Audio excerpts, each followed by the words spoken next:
Hello everyone. We are now going to see the third and fourth chapters together as they are very small stories. Now, the third one. When the crowd had all dispersed and when he was alone in his chambers, the king thought to himself and said, "Tomorrow happens to be Pushya, and why should I not arrange the coronation to take place tomorrow?" Dasharatha entered his palace and went to his innermost apartments. He summoned Sumantra and asked him to bring Rama once again to him. Sumantra went to the palace of Rama and he asked the doorkeeper to announce his arrival to Rama. The prince was puzzled when he heard about the desire of the king to see him again. He took Sumantra inside the palace and asked him, "You seem to be in a hurry. I have just returned from the presence of the king and you say that he wants me there again. Can you tell me why?" Sumantra said, "I do not know. The king went to his inner chambers, summoned me, and asked me to bring you to him immediately. That's all I know. He did not tell me why." Rama hurried into the chariot and went to the presence of the king and stood as before, waiting for him to speak. Holding him close to his chest, the king embraced Rama again and again. He said, "Rama, I wanted to talk to you for a while. That is why I sent for you, child. I am getting old. I have tasted all the joys which life has to offer. I have performed yagas and I have been a good king. Because of my good fortune and as a reward of my good actions, you have been born as my eldest son. I have done my duty well, and your coronation is the only task which I have not attended to yet. I want to do it as early as possible. I have been having bad dreams, my child, and they have begun to worry me. I dreamed that a big burning torch fell on the ground with a noise like a thunderclap. This means that a calamity is in store for me. And again, the astrologers who have studied my horoscope tell me that my star is now being attacked by planets Surya, Angaraka, and Rahu. These evil omens spell either the death of the king or some misfortune to the king. He may even lose the power of sane thinking. I would like you to take up the reins of the realm before life leaves this frail old body of mine. Man's mind is full of uncertainties. Today, the moon is in conjunction with Punarvasu, and tomorrow he will be with Pushya. My mind can think of nothing else unless and until you are crowned. You must be crowned on the day when Pushya is with the moon, and that is tomorrow. From today, you must observe all the necessary rituals guided by Vasishta.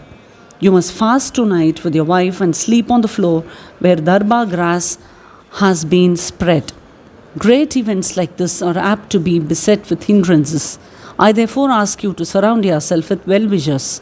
Bharata has been sent away from here, and I am of opinion that this is a proper time for your coronation. I know Bharata and his nature. I know that he is devoted to you, his elder brother. He is righteous and he is a compassionate man, one who can enter into the hearts of others. He is able to keep his senses under control. But then, having lived in this world for years, I have come to know one truth. Even the minds of those who follow no other path but that of Dharma, who have been taught all the rules of conduct, even they, I say, are very rarely happy at the sight of the good fortune which has befallen others.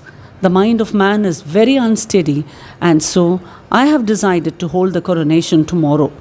Still, Rama spoke not a word, but went back after taking the dust of the feet of his father.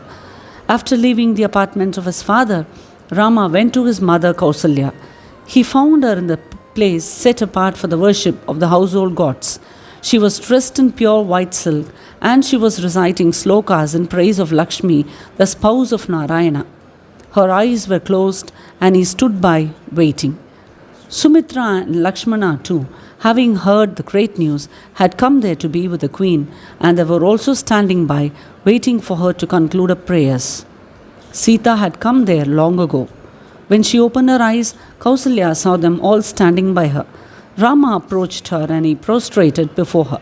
He then said, "Mother, father has commanded me to be the ruler of his subjects. He now told me that I am to be crowned tomorrow. He asked me to fast tonight along with Sita. I have come to you to ask you to bless me and Sita." Kausalya, whose heart had been waiting for this moment for the past so many years, spoke to Rama in a soft voice. Rama, my child, may you live long. May your enemies perish, enemies who wish to stand in the way of your coronation. May you please me and Sumitra. You were born under an auspicious star, and your father is pleased with you and your excellent qualities. I am indeed very fortunate. My prayers to Narayana have not been in vain. Rama smiled gently at the words of his mother, and he then looked at Lakshmana and said, Lakshmana, this kingdom, this honor bestowed on me by my father is only for you, since you are my very life.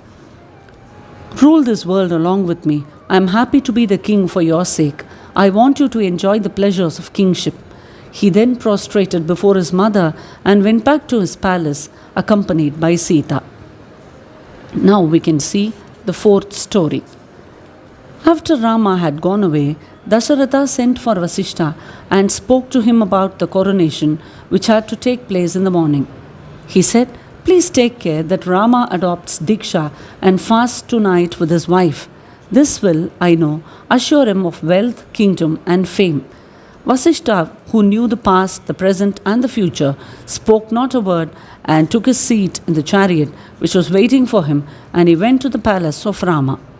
Rama stood up from the seat where he was reclining, and he welcomed his teacher. He gave him his right hand and helped him descend from the chariot. Vasishtha was very fond of his pupil, who was so full of respect for the elders and who did not know what it was to be arrogant. Ever humble and gentle, Rama had won the heart of the old man long ago. They sat down on seats covered with costly silk. Vasishtha said, Rama, like Nahusha crowned Yayati, your father has decided to make you crown prince. You have to observe all the religious rites which are preliminaries to the great event which is to take place tomorrow. He initiated Rama and Sita into the Diksha. Rama honored him, and the Kulaguru left Rama after blessing him. Rama had many people to talk to, people who had come to see him after hearing about the coronation of the morrow. After spending some time with them, Rama entered his inner apartments. Vasishtha, when he left the palace of Rama, came out into the streets. Wherever his eyes rested, he saw nothing but men and women, some dancing, some singing, and everyone expressing joy in some way or other. The city was already decorated, and flowers were sprinkled on the roads, and garlands of flowers festooned the pillars and terraces of the houses. Banners were fluttering everywhere, and the entire city was waiting for the coming of the morning when their beloved Rama would be the Yuvaraja. Rama, in the meantime, purified himself by the rituals dictated by Vasishtha and accompanied by his wife Sita, performed the puja for Narayana. Later, they spent the night on the floor where darba grass had been spread. Early in the morning, he was roused from his sleep. He woke up and performed the morning ablutions and recited the sacred Gayatri. He was wearing white silk, and he worshipped the Brahmins who were in the palace. Even as the east began to lighten as a forerunner of the dawn, the city began to assume a festive look. Music could be heard everywhere, and there was dancing and singing in the streets. The people were delirious with happiness, and there was joy and nothing but joy in the heart of everyone in Ayodhya. Here we come to the end of the fourth story.